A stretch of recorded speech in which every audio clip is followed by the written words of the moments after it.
Hi అండి, అందరికీ నమస్కారం. Welcome to my channel. ఈ వీడియోలో ఏపీ ప్రభుత్వ ఉద్యోగులకు మరియు పెన్షనర్లకు 30% మధ్యంతర వృద్ధితో 12వ పీఆర్సీ అమలు.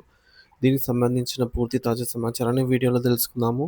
వీడియోని అయితే ఎక్కడే కానీ స్కిప్ చేయకుండా ఎండ్ వరకు చూసేయండి. అప్పుడు ఇన్ఫర్మేషన్ పూర్తిగా అర్థమవుతుంది. అలాగే వీడియో చూస్తున్న ప్రతి ఒక్కరు వీడియోకి అయితే లైక్ చేయండి ఫ్రెండ్స్. ఈ వీడియోని తోటి ఉద్యోగ పెన్షన్ మిత్రులతో అయితే షేర్ చేయండి. కొత్తగా మన ఛానల్ చూస్తున్న వారు ఇంకా ఎవరైనా సబ్స్క్రైబ్ చేసుకోకుంటే వెంటనే మన ఛానల్ని సబ్స్క్రైబ్ చేసుకోండి. దీని ద్వారా నేను చేసే లేటెస్ట్ వీడియోస్ అన్నీ మీ వరకు రీచ్ అవుతాయి. ఇక ఆలస్యం చేయకుండా వివరాల్లోకి అయితే వెళ్ళిపోదాము. ఫ్రెండ్స్, ఇక విషయానికి వచ్చినట్లయితే ఆంధ్రప్రదేశ్ రాష్ట్రంలో ప్రభుత్వ ఉద్యోగులు పెన్షనర్లలో అసంతృప్తి క్రమంగా పెరుగుతోందా అంటే ఏళ్లుగా పేరుకుపోయిన సమస్యలు నెరవేరని హామీలతో వారి సహనం నశిస్తోందా అంటే దాదాపుగా అవుననే సమాధానం వినిపిస్తోంది. గత ప్రభుత్వ హయాంలో మొదలైనటువంటి సమస్యలు కొత్త ప్రభుత్వం ఏర్పడిన తర్వాత కూడా ఒక కొలిక్కి రాకపోవడంతో ఉద్యోగ సంఘాలు తమ భవిష్యత్ కార్యాచరణకు సిద్ధమవుతున్నాయి.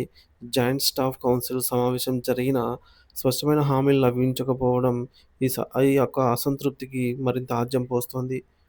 ప్రధాన డిమాండ్స్ ఇవే. ఉద్యోగ సంఘాలు ప్రభుత్వం ముందు ఉంచినటువంటి ప్రధాన డిమాండ్లు కేవలం వారి హక్కులకు సంబంధించినవే తప్ప కొత్తగా కోరుకున్నవి కోరుతున్నవేమి కాదు అని ఈ మేరకు స్పష్టం చేస్తున్నాయి. మరి వాటిలో ముఖ్యమైనవి ఏంటంటే 12 పీఆర్సీ కమిషన్ నియామకం. కొత్త పీఆర్సీ కోసం తక్షణమే కమిషన్ నియమించి 30% మధ్యంతర భృతి ఐఆర్ ప్రకటించాలి. బకాయిల చెల్లింపు. పెండింగ్‌లో ఉన్న 3 డీఏ విడతలు, గత పీఆర్సీకి సంబంధించిన బకాయిలను వెంటనే విడుదల చెల్లించాలి. పెన్షనర్ల సమస్యలు. రిటైర్డ్ ఉద్యోగులకు గ్రాట్యుటీ, లీవ్ ఎన్‌క్యాష్‌మెంట్ వంటి ప్రయోజనాలను నిర్ణీత సమయంలో చెల్లించాలి. సిపిఎస్ రద్దు, ఓపీఎస్ పునరుద్ధరణ. ఎన్నికల మేనిఫెస్టోలో ఇచ్చిన హామీ మేరకు కాంట్రిబ్యూటరీ పెన్షన్ స్కీమ్ సిపిఎస్‌ను రద్దు చేసి పాత పెన్షన్ విధానాన్ని ఓపీఎస్ పునరుద్ధరించాలి. ఉద్యోగుల ఆరోగ్య పథకం ఈహెచ్ఎస్. ప్రస్తుతం నామమాత్రంగా ఉన్నటువంటి ఈహెచ్ఎస్ కార్డులను ప్రక్షాళన చేసి పూర్తిస్థాయి క్యాష్‌లెస్ వైద్యం అందించాలి. మెడికల్ రియంబర్స్‌మెంట్ పరిమితిని 2,00,000 నుంచి 5,00,000కు పెంచాలి. ఇక ఆరోది కాంట్రాక్ట్ మరియు ఔట్‌సోర్సింగ్ ఉద్యోగుల క్రమబద్ధీకరణ. ఏళ్లుగా సేవలందిస్తున్న కాంట్రాక్టు మరియు ఉద్యోగులను క్రమబద్ధీకరించాలి. ఔట్‌సోర్సింగ్ సిబ్బందికి ఉద్యోగ భద్రత, సంక్షేమ పథకాలు అమలు చేయాలి. ఇతర కీలక అంశాలు. గ్రామ వార్డు సచివాలయ ఉద్యోగులకు సీనియారిటీ ఫిక్సేషన్, ప్రొబేషన్ డిక్లరేషన్ సమస్యలను పరిష్కరించాలి. మహిళా ఉద్యోగులకు కేంద్ర ప్రభుత్వం తరహాలో 2 ఏళ్లుగా చైల్డ్ కేర్ లీవ్‌లు మంజూరు చేయాలి. మరణించిన ఉపాధ్యాయుల కుటుంబాలకు కారుణ్య నియామకాలు చేపట్టాలి. ఇక కోరికలు సహజమేనా? ఎందుకు ఈ ఆందోళన అంటే ఉద్యోగ సంఘాల డిమాండ్లు సహేతుకమే అయినవేనా అని విశ్లేషకులు కూడా అభిప్రాయపడుతున్నారు. ఎందుకంటే ఆర్థికంగా నష్టం జరిగింది. పీఆర్సీ, డీఏ చెల్లింపుల్లో జాప్యం వల్ల ప్రతి ఉద్యోగికి సంవత్సరానికి 1-2 లక్షల వరకు ఆర్థికంగా నష్టపోతూ వస్తున్నారు. పొరుగు రాష్ట్రమైనటువంటి తెలంగాణలో కూడా ఇప్పటికే ఉద్యోగులకు ఐఆర్ ప్రయోజనాలు పొందుతూ ఉండగా ఏపీలో మాత్రం ఉద్యోగులు నష్టపోవడం వారి ఆవేదనకు కారణమవుతోంది. ఇకపోతే ఆరోగ్య భద్రత. ఈహెచ్ఎస్ కార్డులు. హాస్పిటల్‌లో పనిచేయక ఉద్యోగుల ఉద్యోగుల అత్యవసరాల్లో అప్పులు చేసి మరీ వైద్యం చేయించుకోవాల్సిన దుస్థితి నెలకొంది. క్యాష్‌లెస్ ట్రీట్మెంట్ అనేది వారి ప్రాథమిక హక్కని సంఘాలు వాదిస్తున్నాయి. మేనిఫెస్టో హామీలు. సిపిఎస్ రద్దు, కాంట్రాక్ట్ ఉద్యోగుల క్రమబద్ధీకరణ వంటి ప్రభుత్వ తమ మేనిఫెస్టోలో ఇచ్చిన హామీలే వాటిని అమలు చేయాలని కోరడంలో తప్పు లేదని వారు పేర్కొంటున్నారు. ప్రభుత్వ స్పందన. జాయింట్ స్టాఫ్ కౌన్సిల్ సమావేశం.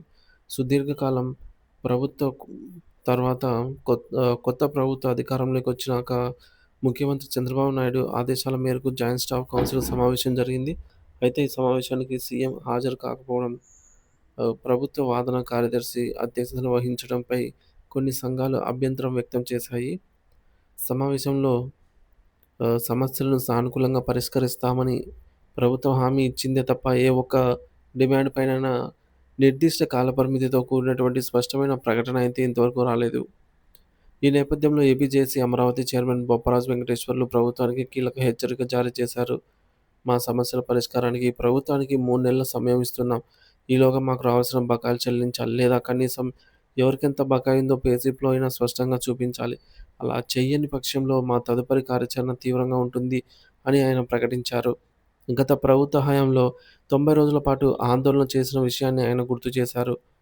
ఇక ముందుంది అసలు సవాలంటూ ఉద్యోగుల సమస్యలపై కొత్త ప్రభుత్వం సానుకూల దృక్పథంతో ఉన్నప్పటికీ రాష్ట్ర ఆర్థిక పరిస్థితి ఒక పెద్ద సవాలుగా మారింది.